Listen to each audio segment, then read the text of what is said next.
நம் உடலில் என்ன நடந்தாலும் அதை உடல் வெளிப்படையாக காட்டிவிடும். அது ஊட்டச்சத்து குறைபாடாக இருந்தாலும் சரி, உணர்வு தேவையாக இருந்தாலும் சரி. உதாரணமாக, நாம் நீண்ட நேரம் தண்ணீர் குடிக்கவில்லை என்றால் தொண்டை கரகரப்பு, உதடு வறட்சி, சோர்வு, லேசான தலைவலி இவை உடனே தெரிந்துவிடும். இதேபோலத்தான் பாலியல் தேவைகளையும் நம் உடலே சமிங்கைகள் மூலம் தெரிவிக்கிறது. ஆண்களுக்கு பாலியல் எழுச்சி ஏற்படும்போது அவர்களின் ஆண்குறி விரைப்புத்தன்மையை அடைகிறது. இது மிகத் தெளிவான அறிகுறி. ஆனால் பெண்களின் பாலியல் ஆசையை வெளியிலிருந்து எளிதாக கண்டுபிடிக்க முடியாது என்று பலர் நினைக்கிறார்கள். உண்மையில் பெண்களின் உடலும் அத்தேவையை பல நுட்பமான மாற்றங்களின் மூலம் வெளிப்படுத்துகிறது. தூக்கமின்மை, நம்பிக்கை குறைதல், தனிமைப்படுத்தல் இப்படி பல அறிகுறிகள் மூலம் நாம் அதை உணரலாம். இந்த வீடியோவில் பெண்களின் பாலியல் தேவை நிறைவேறாதபோது உடலில் ஏற்படும் மாற்றங்களை விரிவாக பார்ப்போம். முதல் முக்கிய அறிகுறி தூக்கமின்மை.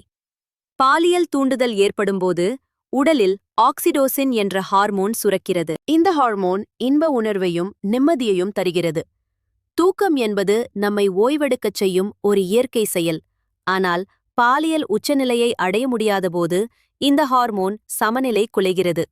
மூளை எச்சரிக்கை நிலையில் இருப்பதால் இரவில் தூக்கம் வராமல் போகிறது. பல பெண்கள் நள்ளிரவில் எழுந்து மீண்டும் தூங்க முடியாமல் அவதிப்படுகிறார்கள். இது வாரங்கள் செல்லச் செல்ல நாள்பட்ட தூக்கமின்மையாக மாறும். அடுத்து இரண்டாவது அறிகுறி வயதான தோற்றம். மறு இணைப்பு தூக்கமின்மைக்குப் பிறகு உடலின் அடுத்த காட்டிக் கொடுப்பது தோலின் பொலிவு. பாலியல் தேவை நீடிக்கும்போது தோல் ஏன் இளமையை இழக்கிறது? அதை அடுத்த பகுதியில் பார்ப்போம். இரண்டாவது அறிகுறி வயதான தோற்றம்.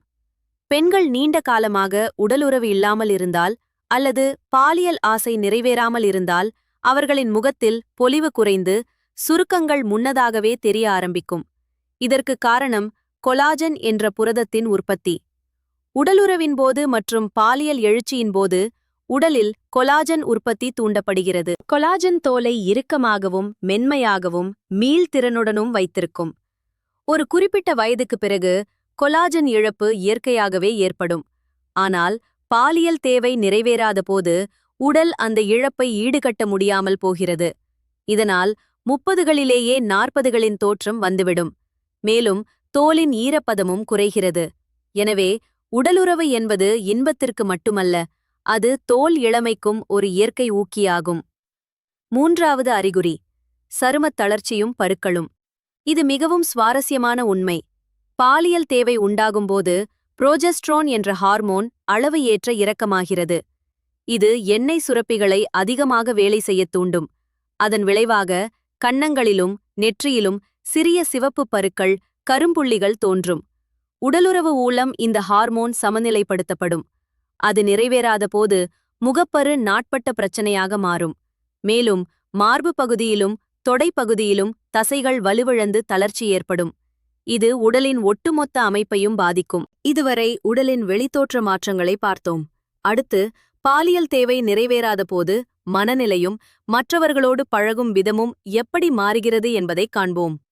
நான்காவது அறிகுறி சமூக விலகல். பாலியல் தேவை நிறைவேறாத பெண்கள் படிப்படியாக மற்றவர்களை தவிர்க்கத் தொடங்குவார்கள். குடும்ப நிகழ்வுகள், நண்பர்களின் சந்திப்புகள், பொது இடங்களுக்குச் செல்வது இவற்றின் மீதான ஆர்வம் குறையும். காரணம், மனம் விரக்தியின் காரணமாக ஒரு வகையான உள்முகப் போக்கை எடுக்கிறது. ஆழ்மனம் எனக்கு மகிழ்ச்சியில்லை, யாருடனும் பழக மனம் வரவில்லை என்று உணர்த்தும். இதனால் அவர்கள் தன்னைத்தானே தனிமைப்படுத்திக் கொள்கிறார்கள். இது மேலும் மனச்சோர்வுக்கு வழிவகுக்கும். ஐந்தாவது அறிகுறி அதிக வலி நிவாரணிகளை பயன்படுத்துதல்.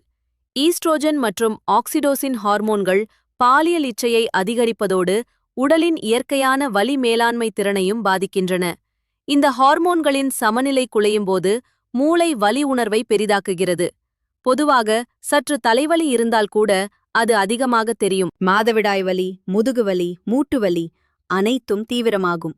இதை தணிக்க பல பெண்கள் மாதத்தில் பல நாட்கள் வலி நிவாரணி மாத்திரைகளைச் சார்ந்து வாழ்கிறார்கள். இது நீண்ட காலத்தில் கல்லீரல், சிறுநீரகங்களுக்கு பாதிப்பை ஏற்படுத்தும். ஆறாவது அறிகுறி அடிக்கடி நோய்வாய்ப்படுதல். போதிய உடலுறவு இல்லாதபோது உடலின் நோய் எதிர்ப்பு அமைப்பு 30% தோராயமாக 1/3 வரை பலவீனமாகிறது என்று ஆய்வுகள் கூறுகின்றன. ஏனெனில் பாலியல் எழுச்சி சுரக்கும் ஹார்மோன்கள் வைரஸ்களையும் பாக்டீரியாக்களையும் எதிர்க்கும் உயிரணுக்களை தூண்டுகின்றன. அவை இல்லாதபோது சளி, இருமல், காய்ச்சல், தொற்றுகள் எளிதில் தாக்கும். மறு இணைப்பு ரீஹுக். உடல் நோய்கள் மட்டுமல்ல, மூளையின் செயல்பாடும் பாதிக்கப்படுகிறது. அடுத்த பகுதியில் ஞாபக மறதி மற்றும் தன்னம்பிக்கை இழப்பு பற்றி அறிவோம். 7வது அறிகுறி ஞாபக மறதி மற்றும் கவனக்குறைவு. உடலுறவின் போதும் பாலியல் உச்சநிலையின் போதும் இதயத் துடிப்பு அதிகரித்து இரத்த ஓட்டம் வேகமடைகிறது. இதனால் மூளைக்குச் செல்லும் ஆக்சிஜனின் அளவு உயர்கிறது. ஆக்சிஜன் மூளையின் நரம்பு செல்களுக்கு ஊட்டமளித்து நினைவாற்றலை கூர்மையாக்குகிறது. ஆனால் பாலியல் தேவை நிறைவேறாத போது இந்த ஊட்டம் குறைகிறது.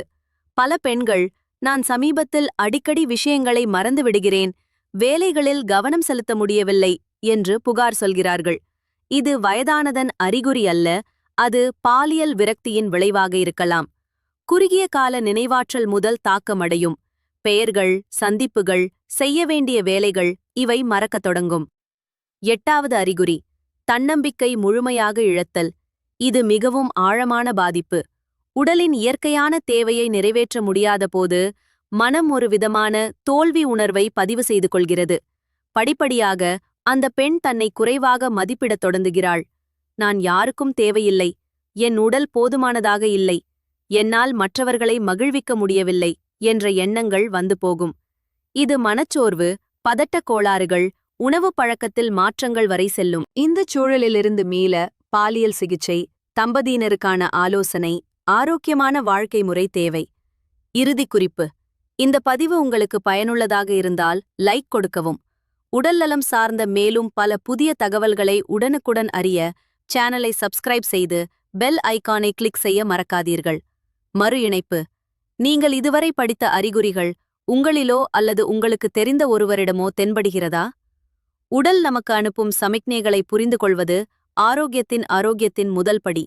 இந்த தொடரின் அடுத்த பதிவில் இந்த அறிகுறிகளை இயற்கையாக எப்படி சமாளிப்பது என்பதை பார்ப்போம்.